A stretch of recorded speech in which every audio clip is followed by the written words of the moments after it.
Fire crackles beneath the crimson sky, shadows dancing on the marble floors of a golden palace. Zahhak, once a prince, stands at that crossroads of destiny, his shoulders aching with the curse of serpents, his eyes ablaze with hard-won power.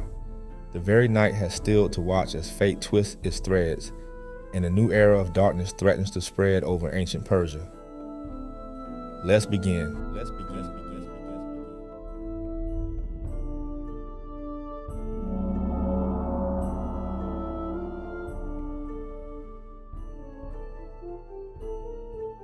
When we look for the ultimate cautionary tale about power, corruption, and the forces that test our humanity, Zahhak's legend stands out, rippling with both magic and warning.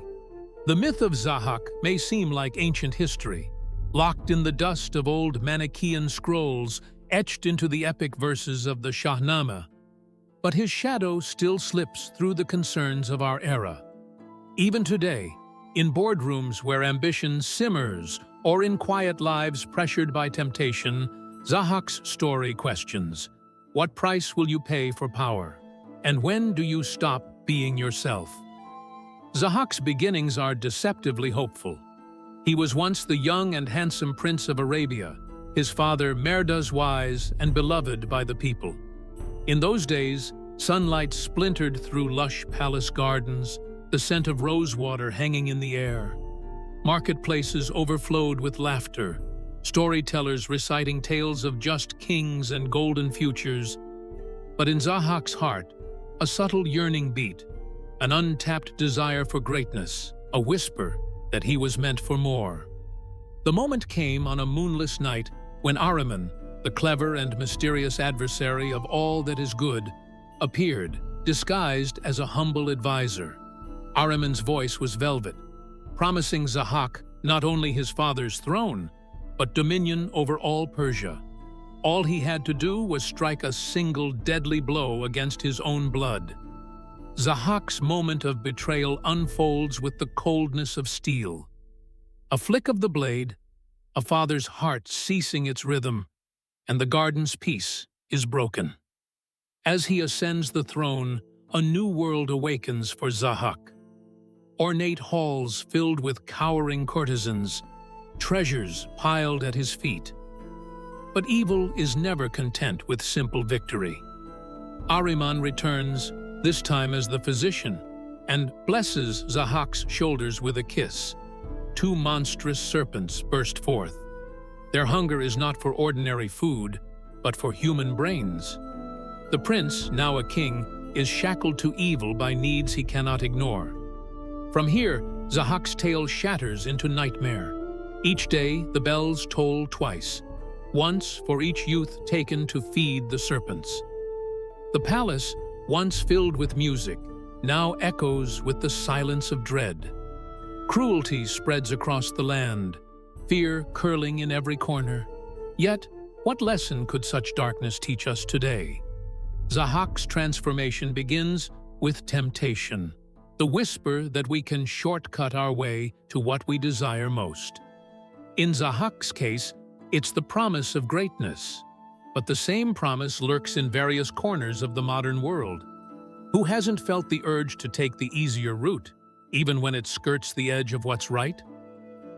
Zahhak's seduction by Ahriman is a mirror for every moment we are offered rewards for betraying our integrity, for abandoning the people and values that ground us.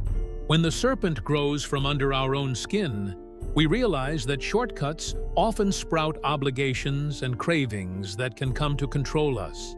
The second teaching emerges in the way evil binds Zahhak to its will, not suddenly, but through a chain of dependency.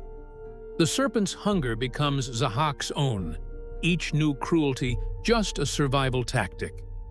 In this, Zahhak is not just a monster, but a prisoner. Modern life is full of serpents, addictions, complicit silences, unchecked ambitions that promise freedom but tighten their grip with every act of indulgence. Power, when seized without responsibility, feeds on itself. Zahhak's palace of terror stands as a warning. The more you give in to your temptations or compromise your principles, the narrower your world becomes. The color bleeds from once beautiful things. Even the tyrant becomes trapped by his own power. The third teaching arrives through the suffering and resistance that arise in response to Zahhak's tyranny. People do not accept the loss of their sons and daughters quietly. In secret blacksmith forges, in whispered prayers, hope is kindled. Through Kaveh, the heroic blacksmith, whose children are also endangered, the people find their voice. Kaveh's uprising isn't a single blazing battle, but a communal swell. A tapestry of courage woven from the pain of thousands, bound by the dream that goodness can overcome evil. Here, the lesson is that even the longest night can be broken when those suffering remember their collective strength. The banner Kaveh raises, stitched from the blacksmith's apron, becomes a rallying symbol, proof that the humble can unite to face the insurmountable. There is a final teaching, drawn from Zahhak's fate after his defeat. When Feridun, destined to end Zahhak's reign, finally overpowers him, he does not kill the tyrant.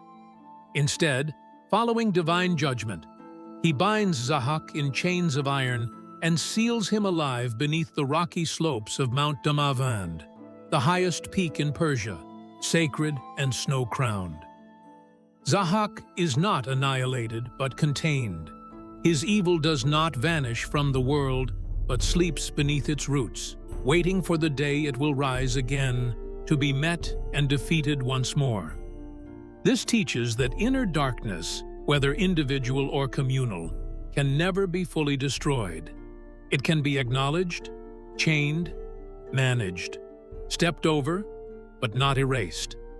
Placing our demons under the mountain is a lifelong repeating process, demanding vigilance and humility.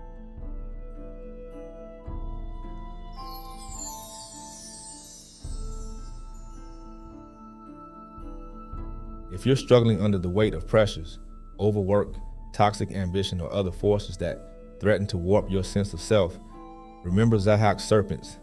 Each time you feed a corner-cutting habit, a white lie, or an unchecked craving, you nourish something that may one day demand more than you can give.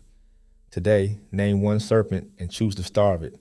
Write it down, talk to a friend, or simply say no. However small, that act claims back your freedom. For more epic wisdom, hit subscribe and tap the bell. Stay rooted in the wisdom of the ages.